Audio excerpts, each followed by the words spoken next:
The velvet box sat in the center of the mahogany table, nestled between crystal goblets and gold-plated flatware. It was small, understated, and familiar, the kind passed down, not bought. My mother's fingers rested gently on it like it was sacred, while my sister beamed, basking in the moment I wasn't meant to interrupt. She didn't look at me when she opened it. No one did. They were all too busy watching her. The ring shimmered beneath the chandelier light. Thin band. Modest diamond. The kind of heirloom that carried more weight in memory than in carats. "Oh, it fits perfectly," Isla squealed, slipping it onto her finger like it was always hers. Of course it was. The ring had belonged to our grandmother, passed to my mother, and now to Isla, the baby, the beauty, the one they always said had a special spark. I was just Juliet, the older one, the quiet one, the one who got straight A's and never gave them trouble, which apparently meant I was forgettable. "It's tradition," Mom said, turning to me finally. "Each generation, the ring goes to the daughter getting married first. Grandma wanted it that way." I swallowed hard, nodding. "Of course. Makes sense." Isla leaned over and kissed Mom's cheek. "It's so perfect. Like everything's finally falling into place." I excused myself early that night. No one protested. I drove home in silence, my fingers gripping the steering wheel tighter than usual. I wasn't crying. I refused to cry over a piece of jewelry. But it wasn't about the ring. It was about what it represented. I could have worn that ring better. I would have respected it, preserved it, honored the woman it belonged to. Isla would flash it for photos, wave it at parties, and drop it into a drawer the moment something shinier came along. But none of that mattered, because Isla was the one they chose. Again. I didn't sleep that night. Not really. I lay in bed, staring at the ceiling, wondering why being responsible, respectful, and reliable never earned me more than a pat on the back. Isla messed up often. Missed deadlines. Blew through money. Moved from one boyfriend to the next like changing shoes. But she had charm, at least that's what they called it. I had stability. And apparently, that wasn't worth celebrating. The next morning, I made a decision I couldn't explain. I drove out of town. Not far, just 2 hours north to a place I hadn't been since I was a child, Clearwater Falls. My grandmother used to spend her summers there, in a quiet blue house hidden behind sycamores and silence. After she passed, the property disappeared from family conversations. No one mentioned selling it. No one talked about upkeep. It was as though it had vanished into fog. But I remembered. The porch swing. The smell of lemon balm. The way Grandma would hum while cooking, like the house itself made her sing. I didn't tell anyone I was going. I just needed to be somewhere she had loved. The driveway was overgrown with weeds, the gravel barely visible beneath moss and fallen leaves. But the house still stood, a little tired, but not broken. I stepped out of my car and walked to the porch. The key still hid behind the third flower pot, exactly where Grandma had told me she kept it during summer visits. The lock turned without resistance. The house greeted me like an old friend. Dust shimmered in the morning light, drifting through broken blinds and onto the floorboards. But everything else was intact: the furniture, the bookshelves, the floral curtains. A blanket still draped over the couch. A picture of me and Isla on the mantel, both of us children with grass-stained knees and matching braids. I stood there for a long time, breathing in silence. Remembering. On the coffee table sat a note. Not new, not hidden. Just waiting. "If you're here, Juliet, then something must have hurt. Don't worry. This place knows how to hold pain until it stops stinging. You were never loud. That's why no one heard you. But I always saw you. The world will try to define you by what it gives Isla. Don't let it. Let them have the ring. You've always held something bigger. Gran." I sat down and wept. For the first time in years, I didn't fight the tears. I let them fall, soaking into a house that felt more like home than any I'd ever known. I had come looking for peace. Instead, I found something better. I found purpose. I stayed the whole weekend at Clearwater Falls. At first, I told myself I'd just spend one night, dust off old memories, walk through the past, and leave it all untouched. But the moment I stepped into that house, I knew I wasn't visiting. I was returning. It felt as if the walls had missed me, as if the place had been waiting for someone to remember what it meant. So I opened every window. Let the stale air out, let the spring breeze in. I rolled up my sleeves, swept the floor, and scrubbed the sink until the porcelain shone again.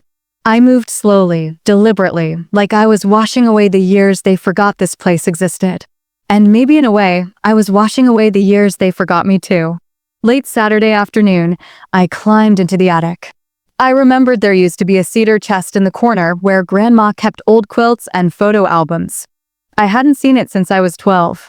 The attic was warm and dry, sunlight cutting through a crack in the roof and landing right on that same chest.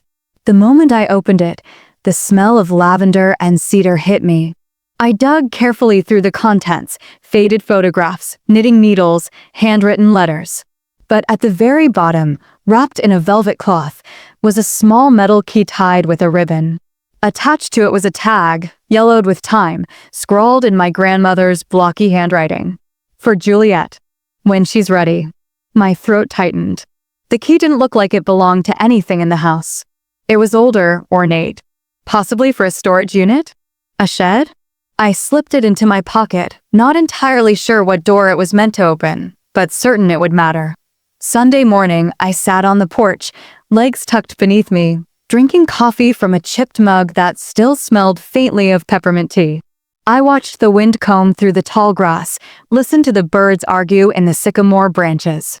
And then I thought of the ring again. Of Isla's manicured hand holding it up to the light like a prize, while Mom called it a symbol of heritage. As if heritage was only worth something when worn on a finger. But I had a different kind of inheritance now. A house no one wanted, a box of letters no one knew existed, and a key made just for me. And suddenly, that felt more valuable than anything Isla could post on Instagram. Back in the city, my phone was lighting up again. Text from Mom.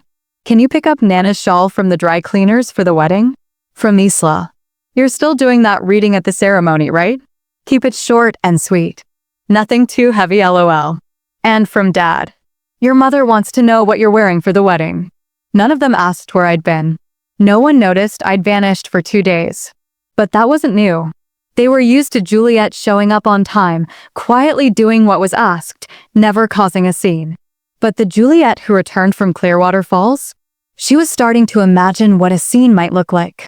That evening, I pulled out an old box of family files I kept in my apartment, things I'd been too sentimental to throw away. Tucked between some tax records and estate letters was something I hadn't paid attention to before. A property tax notice. The property tax notice was dated 4 years ago, mailed to my grandmother's old P.O. box in Clearwater Falls, the one no one had touched since her funeral. But what caught my eye wasn't the amount due. It was the name beside the listed owner. Not Margaret Cole, but Juliet and Moore. My full name, typed in bold. I blinked. Reread it. No mistake. I sifted through the rest of the papers, hands slightly trembling. Between outdated return addresses and unopened envelopes, I found it. A legal letter postmarked just 3 months after Grandma's death. My name was on that one too. Still sealed. Still waiting. I sat down at my desk, heart pounding as I slowly tore it open. The letterhead read, Donnelly and March, Attorneys at Law, Clearwater Falls Branch.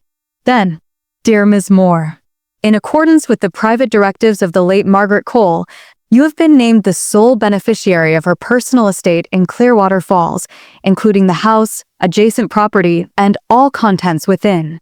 This inheritance was kept separate from the family trust at Ms. Cole's explicit request. No other heirs have been informed of this directive.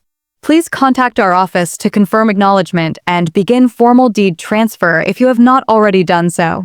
Sincerely, Paul Donnelly. I read it 3 times before letting it sink in. My grandmother had left everything to me, and no one knew. Not my parents, not Isla, not even the family lawyer who managed the trust back in the city. This was a quiet inheritance, off the books, off the radar. Hidden. Suddenly, that key in my pocket felt like it weighed 1,000 pounds. I pulled it out, running my fingers along the grooves. A hidden estate. A forgotten tax notice. A key meant only for me. My grandmother hadn't overlooked me. She'd seen me the entire time. She'd just waited for me to see myself. The next day, I called the number on the letter and scheduled a meeting with Mr. Donnelly. He sounded kind on the phone, soft-spoken, deliberate. "Your grandmother was very specific, Miss Moore," he said.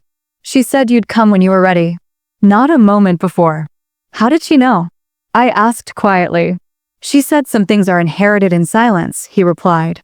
"And some girls grow louder once they're alone." That evening, I drove back to Clearwater Falls. Not out of grief this time, but curiosity. I searched the house for anything the key might fit. Not the shed. Not the cellar. Not the old lockbox under the bed. But then I remembered something else. The greenhouse. Half swallowed by overgrowth behind the house. Forgotten. Collapsing. I took a flashlight and walked out under the moonlight, grass brushing against my calves. There, tucked into the back panel of the greenhouse frame, was a rusted lock embedded in the foundation, nearly invisible beneath vines. I slipped the key in. It turned. And the floor panel creaked open. Inside was a waterproof chest. Heavy. I dragged it into the kitchen and cracked it open with shaking hands. Inside, 2 thick folders labeled deeds and titles. A stack of hand-annotated maps. An envelope with my name. And a wooden jewelry box I didn't recognize. I opened the envelope first. "Juliet, this land has been in our family longer than the ring. Longer than Isla's charm. Longer than your mother's rules. I knew you wouldn't see credit. That's why I gave you ownership. They'll celebrate the ring. But the deed is where the real crown sits. Gran." I placed the letter beside me and opened the jewelry box. No diamonds. No rubies. Just a tiny, hand-carved crest in the shape of a rose, engraved with the initials MC. The same symbol that was etched into the cornerstone of the greenhouse. That was her real legacy. Not what sparkled in a ring box, but what grew in silence. The rose crest was no accident. I ran my fingers over the carved symbol again and again, wondering how many times my grandmother had done the same. It wasn't decorative, it was deliberate.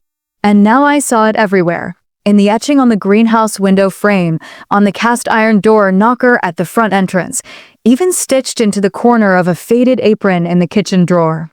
She'd been leaving me breadcrumbs. Not of wealth, but of intention. The next morning, I called Donnelly and March to confirm I'd received the letter and found the documents. Mr. Donnelly wasn't surprised. "She knew you'd dig," he said warmly. Margaret said, "Juliet doesn't just inherit things. She understands them." That hit harder than I expected. No one had ever described me like that. Most of my life, I'd been the other daughter. Quiet. Predictable. The one who didn't make waves. The one who didn't need praise because she didn't cause problems. But my grandmother had seen past that. She'd seen the girl who paid attention. The one who watched while everyone else performed. I asked Mr. Donnelly about the land around the house, the parcels marked on Grandma's map. Some were wooded, others just grassy stretches bordering local farms. "They're yours," he said. They were hers, and she wanted them kept together. "I'd like to transfer the deeds formally," I said. "All in my name." Quietly. He didn't ask why. He just said, "Come in Thursday. I'll have the papers ready." That night, I pulled out an old family scrapbook I'd found on the bottom shelf of the hall closet. There were pictures from every major event, birthdays, holidays, school graduations. But as I flipped through the pages, something became painfully clear. I was in almost none of them. Isla's ballet recital? For pages. My science fair win at state level? A blurry corner photo. Her sweet 16? Full spread with glitter stickers. My 21st birthday? A card tucked between grocery receipts. It wasn't just in my head. The erasure had been gradual, careful, wrapped in politeness and deflection. And it hurt more now because I'd finally seen what it looked like to be deliberately included. My grandmother hadn't made a show of love. She'd made a home for it. As I closed the scrapbook, a message from Isla lit up my phone. "Hey, are you still doing that poem thing at the reception? I want to make sure the vibes stay light, LOL grinning face with wet. Also, what are you wearing? Don't wear white. Seriously." I stared at the screen, then tossed the phone on the couch. I wasn't angry. I was done. The following afternoon, I visited the greenhouse again. I stepped inside, the air warm and soft, filled with the smell of fresh soil and forgotten rosemary. The floor creaked in familiar places, but the bones of the structure were strong.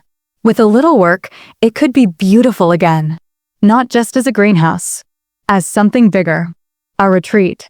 A writing haven. A place for women like me, the ones who were talked over, boxed out, or simply forgotten. I stood in the center, arms crossed over my chest, and said aloud to the empty room, "I'm going to bring this place back to life."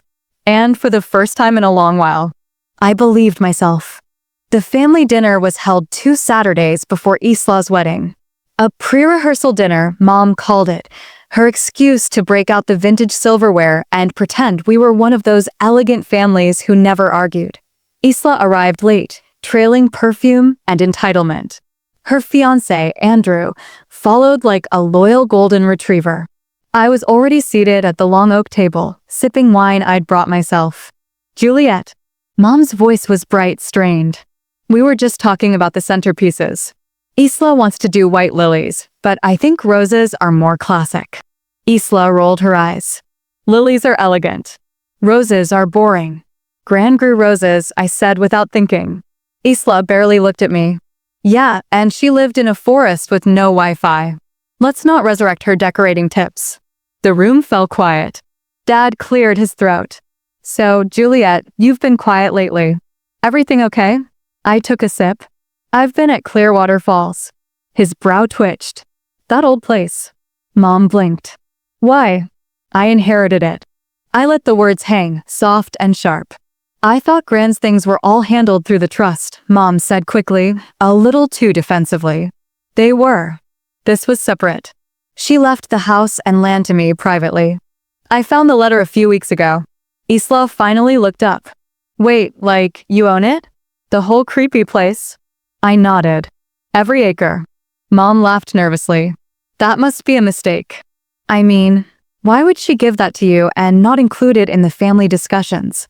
"Because she knew if she told you," I said calmly, "it would turn into a discussion instead of a decision." No one spoke for a long moment. Then Isla scoffed. "Okay, but like, what are you even going to do with it?" "You hate the outdoors."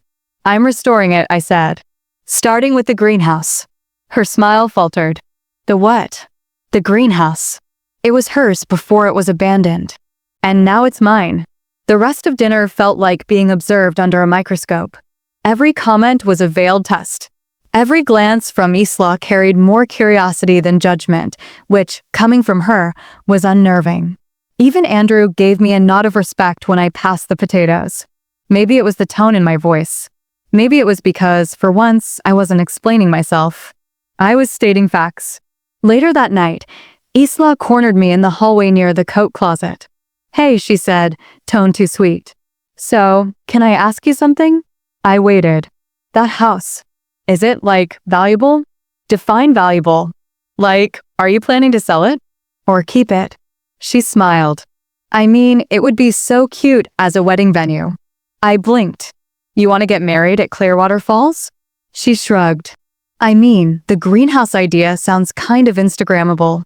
I'm not renting it out." "Oh, okay." She smoothed her dress. "Just a thought. No need to be dramatic." I smiled. "I'm not being dramatic. I'm just setting a boundary." She stared at me for a second too long before walking away. As I drove home that night, I felt something shift inside me. It wasn't vengeance. It was clarity. They weren't used to me saying no, not because I never could, but because I never did. But now I understood something. In a family that made its women perform to be seen, silence was never just absence. It was power reserved. And I was finally learning how to use it. I woke the next morning at Clearwater Falls to the sound of birds tapping on the window panes. The sun filtered in through the linen curtains, soft and gold. The air smelled faintly of damp earth and lavender, the kind of scent no candle could replicate. I stretched, padded barefoot across the hardwood floor, and brewed coffee on the old stovetop percolator. I'd only been back here a handful of days, but already the place felt less like an escape and more like a beginning. By late afternoon, I was sitting cross-legged on the floor of the study, a dozen old maps and building permits spread out around me like puzzle pieces. The greenhouse had originally been part of a larger plan, my grandmother's dream for a community garden, artist residencies, even a small reading room off the side porch. She'd drawn everything by hand, labeling each future wing with her careful script. For the women who write. For the ones no one listens to. Let this place be where they grow. She had meant for this place to be a sanctuary. But life and family had gotten in the way. That evening, I made a decision. I called a local contractor named Dale who'd been recommended by Mr. Donnelly. Middle-aged, soft-spoken, the kind of man who built things with reverence. He agreed to meet me on site the following morning. He arrived exactly on time, work boots muddy, eyes sharp. "This place has good bones," he said after a long walk through the property. "Greenhouse needs TLC, but it's not too far gone. You got a vision." I handed him the original blueprint. My grandmother did. He raised an eyebrow. "Well, damn. That's a better plan than half the architects I've worked with." "She was good with her hands," I said softly. "Looks like you are too." By the end of the week, we'd laid out a restoration schedule. A budget. A list of local craftspeople willing to donate labor in exchange for future community access. It was happening. Brick by brick, memory by memory, I was building something that wasn't just revenge. It was redemption. Not just for me, for every girl in our family who'd ever been told to shrink, soften, or wait her turn. Meanwhile, Isla's wedding machine rumbled louder. I received a printed invitation in the mail addressed to Miss Juliet Moore, maid of honor. No personal note. No text. No call. Just a formality. And a request for my dress size. A second envelope came from my mother. Inside, a note in her delicate cursive. "Please make sure your reading doesn't overshadow the vows. Keep it light. No sad poems." And taped inside the card, a printout of the family ring, now photographed professionally on Isla's hand. As if to say, "Look what she has. Look what you don't." I didn't respond. Instead, I reached for the small velvet box I'd kept hidden in the top drawer of the nightstand. It was the box the ring had come in, the original one, the one I remembered holding as a child when Grandma let me try it on just for fun. Isla had taken the ring, but I had taken the box. And soon, I would give it back. Not empty, not petty, just poetic. The wedding rehearsal took place at a boutique venue just outside the city, all marble floors and ivory drapery, with a string quartet warming up in the corner like they were preparing for royalty. I arrived 5 minutes late. Not by accident. Let them feel what it's like when I don't show up right on cue. Isla greeted me with a squeal and air kisses, her voice just a shade too loud. "There you are. I was starting to think you bailed." I smiled politely. "You would have liked that, wouldn't you?" She blinked. "What?" "Nothing." We stood in silence for a beat too long. Her fiancé, Andrew, stepped in to break it. "Hey, Juliet. Good to see you." At least he still had the decency to look me in the eye. The rehearsal went as rehearsals do, clumsy cues, awkward jokes, and that one groomsman who kept forgetting where to stand. I was directed to read a passage from a generic love poem Isla had picked herself. "Keep it sweet and safe," she reminded me again during the break. "We don't want anything heavy. No honesty. No truth. Just decoration." I nodded, even as I felt the envelope pressing gently against my hip, the one I'd brought tucked inside my coat pocket. Inside it, the deed transfer papers. Clean. Official. Signed and notarized. And folded beside them, a photograph of Grandma and me in Clearwater Falls, both of us barefoot in the garden, her arm around my shoulder, the rose crest just visible in the background. My legacy. My proof. After the rehearsal, we all gathered in the dining room for the rehearsal dinner. The table was long, candlelit, polished to a shine. Speeches were made. Toasts offered. Dad stood and cleared his throat before raising a glass. "To Isla, the light of this family. You've always made us proud. And we're so excited to watch you start this next chapter." He didn't mention me. Not once. Just looked over me as if I were already gone. Isla beamed, eyes shining. I just smiled and sipped my wine. Toward the end of the evening, Mom pulled me aside in the hallway. "I hope you're not planning anything dramatic tomorrow," she said, her voice hushed but pointed. Such as, "You've always had a tendency to overcorrect. And this is Isla's day." "I know exactly what this day is," I said. "And what it isn't." She sighed. "Juliet, this family has traditions." "No," I interrupted, "this family has habits. Traditions are chosen. Habits are inherited." She stared at me like she didn't recognize me. And maybe she didn't. That night, I returned to Clearwater Falls. Lit a single candle. Sat at the kitchen table with the velvet box in front of me. And slowly, carefully, I placed the envelope inside. Not to provoke. Not to punish. But to offer something they couldn't ignore. A reminder that legacy is not what's worn. It's what's built. The wedding morning arrived crisp and cloudless. I slipped into the pale lavender dress Isla had insisted on for the bridesmaids, something she described as muted but elegant. A gown that blended into the background, just like she preferred me to.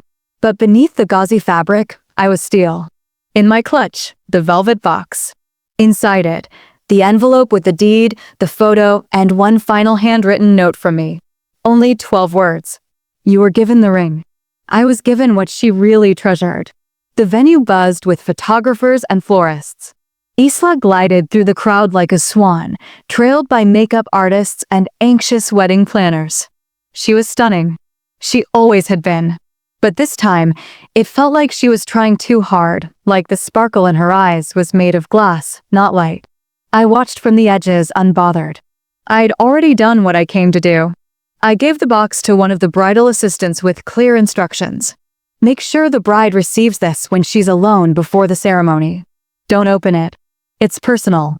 The girl nodded, curious but compliant. And just like that, I let go. I stood beside Isla as she took her place near the mirror in the bridal suite. She looked radiant, if slightly breathless. "Thank you," she said, uncharacteristically quiet. "For what?" "For not making today about you." I smiled. "Wouldn't dream of it." Then the assistant slipped in and handed her the box. "This was left for you," she whispered. Isla looked puzzled. "From who?" But I was already turning away. I didn't wait to watch her open it. I didn't need to. I stood in the hallway, listening through the door. A pause. The sound of the lid lifting. Then paper. Then silence. A silence that stretched. When Isla finally spoke again, her voice was smaller. "What is this?" Another bridesmaid answered, "I don't know. It looks like a deed." Then came the sharp intake of breath. "She owns it." Isla's voice cracked. "All of it." And then, barely a whisper, "She gave it to Juliet?" I slipped out of the bridal suite wing and walked down the corridor toward the garden, the music from the string quartet growing louder. I wasn't going to stand on stage and read a poem no one would remember. I wasn't going to smile politely for a family that only invited me out of obligation. I was going home. To my home. Where the windows breathed. Where the greenhouse waited. Where silence was no longer punishment, but a choice. As I reached the parking lot, I glanced back once. The wind caught the edge of my dress. The sunlight warmed my shoulders. And in my chest, no anger. No bitterness. Just completion. I didn't take revenge. I took what was mine, and I left the rest in a velvet box. The calls started during the reception. At first, I let them go to voicemail. Then I silenced the phone entirely. My mother tried twice. Then Isla. Then Dad, whose message, when I finally listened to it, sounded less like a question and more like a demand. "Juliet, what exactly did you give your sister?" "She's hysterical. You need to call me. Immediately." I didn't. I sat in the living room of the Clearwater Falls house, sipping tea from Grandma's chipped floral mug, a blanket across my knees, and the fire crackling gently in the hearth. Outside, the greenhouse lights glowed like a promise I had no intention of breaking. The next day, I finally picked up. It was Mom. "I hope you're proud of yourself," she said without preamble. "Your sister nearly fainted before walking down the aisle." She still walked down it, though, didn't she? "That's not the point." "No. The point," I said, "is that for once, Isla got a surprise she didn't control. Silence. Then, softer. You blindsided us. Did I? I asked calmly. Or did you just not care to ask what Grandma left me? She left you that rundown house? That place was never meant for. It was meant for me, I said, voice firm. She put it in writing. She drew maps. She left keys. She wrote me letters. You just never noticed. Another pause. Then came the deflection. Well, what are you even planning to do with it? Just hide there. No, I said, smiling. I'm rebuilding it. Expanding it. Creating something. It'll be open to women who've been pushed aside their whole lives. A space to write, rest, and remember who they are. Mom scoffed. That's not a business. It's a legacy. And with that, I ended the call. That week, the contractor and I finalized the floor plans. The greenhouse would be the centerpiece, restored glass, open-air vines, and space for writing retreats and small gatherings. The main house would host rooms for artists and thinkers. The surrounding land? Trails. Gardens. Silence. Exactly what Grandma had imagined. Exactly what they would never understand. Days later, Isla showed up. I spotted her car through the curtains before she even knocked. She stood on the porch in designer heels completely wrong for gravel, holding the now empty velvet box in her hand. I opened the door without a word. She stepped inside, eyes darting around the entryway like it was her first time seeing it as a home instead of a relic. I didn't know, she said finally, voice thin. I know. She never said anything. She didn't have to. She turned the box in her hands. This is what she gave you? No, I replied, stepping closer. That's what I gave you. What she gave me is all around you. Isla sat down on the worn floral couch, suddenly quiet. She always liked you best, she murmured, like it was a confession that stung to admit. She didn't like anyone best, I corrected. She just saw who we really were. Isla looked up. And what did she see in me? I hesitated, then offered the truth. A girl who always wanted the spotlight because she was afraid she wasn't enough without it. Isla's face crumpled slightly, but she didn't cry. She just nodded. Slowly. I'm sorry, she whispered. I believed her. But I didn't need it. Isla left just before sunset. She didn't ask for the deed. She didn't argue about the land. She didn't try to claim the greenhouse for herself. For once, she walked away without needing to be the center of it all. She left the velvet box behind, closed, quiet, resting on the arm of the floral couch. And for the first time in a long time, I felt something between us subtle. Not forgiveness. Not friendship. Just truth. The following month, the first construction team arrived. Dale oversaw the crew, nodding at the plans as if they were gospel. We rebuilt the greenhouse pane by pane, restoring its roof, sanding the wooden tables inside, and replanting the same rosemary and wild mint Grandma once grew near the windows. The back wing of the house was converted into a writing space, floor-to-ceiling bookshelves, soft armchairs, warm light from restored brass sconces. It smelled like cedar, fresh paint, and possibility. News spread faster than I expected. Local papers called it the Rose House, after the crest Grandma left behind. By spring, applications were coming in from all over the state. Women looking for solitude, survivors searching for healing, poets chasing stillness. Women who, like me, had once been told to stay small. They came, and they bloomed. At Isla's request, I did attend the baby shower she hosted later that year. It was smaller than her wedding, less curated, less filtered. She hugged me when I walked in genuinely, and I brought her a small envelope, inside it, a photograph of Grandma holding me in the greenhouse, with a handwritten caption on the back.